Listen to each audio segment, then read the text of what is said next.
గల్ఫ్లో బాధలు, గల్ఫ్లో వ్యతలు, అక్కడి వ్యధలు, యథార్థమైన సంఘటనలు ఒక్కొక్కటి చదివినా విన్నా కొద్దిగా ఆకలింపు చేసుకున్నా మనిషి అనేవాడు ఎవరికైనా కూడా గుండె తరుక్కుపోక తప్పని పరిస్థితి.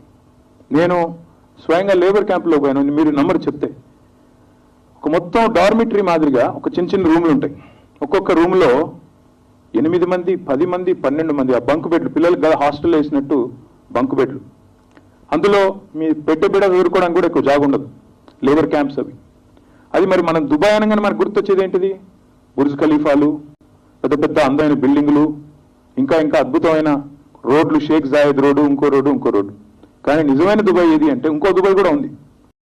దాని పక్కకే డేరా అనే ప్రాంతం ఉంటుంది, ఇంకోటి ఉంటుంది. అక్కడ మొత్తం లేబర్ క్యాంపులు. ఆ లేబర్ క్యాంపులో అత్యంత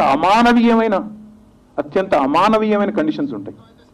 చాలా నిర్దాక్షిణ్యంగా వారిని కేవలం మనుషుల్లా కాకుండా కేవలం పనిచేసే యంత్రాల్లాగా చూసే దారుణమైన పరిస్థితులు కూడా అక్కడే ఉంటాయి. అక్కడ కింద కూర్చున్నాం అందరం. అదే డార్మిటరీలో కింద కూర్చుంటే చుట్టూ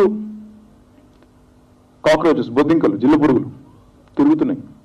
అక్కడే తినాలా, అందులోనే ఉండాలా, కష్టపడాలా. చివరికి నేను అడిగిన నేను పోయినప్పుడు సమ్మర్, ఆ రోజు ఇట్లే ఫ్రైడే, అక్కడ ఫ్రైడే హాలిడే. ఫ్రైడే రోజు పోయినాం, కలిసినాం. మీకు వారానికి ఎన్ని రోజులు పనిచేస్తారంటే వారు చెప్పిన మాట ఏంటంటే నిజంగా బాధ అనిపించింది. అన్న అప్పుడప్పుడు 5 రోజులు కూడా పని చేపిస్తారు అన్నారు.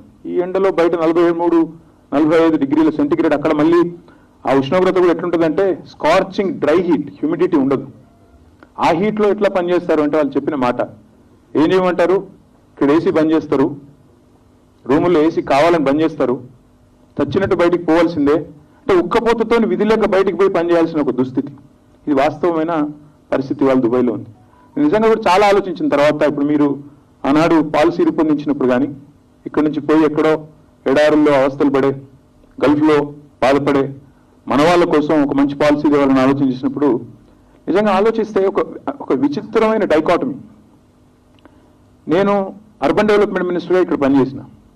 హైదరాబాద్లో ఎంతోమంది బిల్డర్లు, చివరికి కరోనా అప్పుడైతే చాలామంది కార్మికులు వారి వారి స్వస్థలాలకి నడుచుకుంటూ వెళ్ళిపోతాం మేము, అవసరమైతే ట్రైన్ లేకపోతే, బస్సు లేకపోతే అని చెప్పి బయలుదేరినప్పుడు వాళ్ళ క్యాంపులకు కూడా వెళ్ళి వాళ్ళని బతిలాడాం. హైదరాబాద్ ఇప్పుడు మనకి ఇట్లా దొరకదు, ఇంత ఖాళీగా ఇప్పుడు దొరకదు, అందరినీ ఇళ్లలో కట్టేసిన వాతావరణం మళ్ళీ ఇప్పుడు దొరకదు, మనం ఇప్పుడే పని చేయాలా. మనకి రోజు నార్మల్గా 6 గంటలే టైం దొరుకుతుంది హైదరాబాద్లో కొత్త రోడ్లు వేయాలన్నా, కొత్త బ్రిడ్జిలు కట్టాలన్నా. కొన్ని రోజులు మాకు సహకరించండి, ఈ 2-3 నెలల్లో వేగంగా రోజుకి 18 గంటలు పని చేయొచ్చు, లేదా రోజుకి 12 గంటలు పని చేయొచ్చు, కావాలనుకుంటే 3 షిఫ్ట్లో కూడా పని చేయొచ్చు అని ఒప్పించడానికి లేబర్ క్యాంపులకు పోయినాం.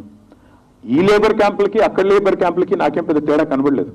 ఎందుకంటే మనం ఈరోజు నజీబ్ గురించి, ఎక్కడో గల్ఫ్లో పడ్డ బాధల గురించి మాట్లాడుతున్నాం, కానీ వలస ఎంత వాస్తవమో వలసలో ఎక్స్ప్లాయిటేషన్ కూడా అంతే వాస్తవం.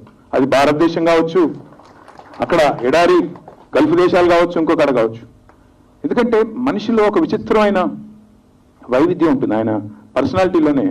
ఇది ఎక్కడ అనిపించిందంటే నాకు మొదటిసారి ఆ గల్ఫ్లో వాళ్ళని అడిగిన నేను, ఎంత సంపాదిస్తారు మీరు అని. ఎందుకంటే ఎప్పుడు చదువుతూ ఉంటాం పేపర్లలో, ఇంగ్లీష్ పేపర్లు రాస్తూ ఉంటాయి. $125 బిలియన్ రెమిటెన్సెస్ ఇండియాకు వస్తున్నాయి ప్రతి సంవత్సరం. అంటే $125 బిలియన్ అంటే దాదాపు 1,00,000 కోట్లు. 1,00,000 కోట్లు మన ఎన్ఆర్ఐలు పంపుతున్నారు, అందులో 3వ వంతు గల్ఫ్ నుంచే వస్తుంది అని చెప్పి రాస్తూ ఉంటారు. ఈ లెక్కన వీళ్ళు ఎంత సంపాదిస్తున్నారబ్బా అని చెప్పి నేను అడిగితే, నిజంగా లెక్క తీస్తే వాళ్ళు పాపం అర్ధాకలితో అక్కడ పనిచేసేటోళ్ళు, వాళ్ళు తిన్నా తినకపోయినా భార్య పిల్లలకు పంపాలని చెప్పి మా వాళ్ళు తిరిగి పంపితే ఇల్లు కట్టుకుంటారనో, ఒక భూమి కొనుక్కుంటారనో, మెరుగైన జీవితం అందుతుందనో నిజంగా అర్ధాకలితో అలమటిస్తూ అక్కడి నుంచి పంపుతూ ఉంటారు.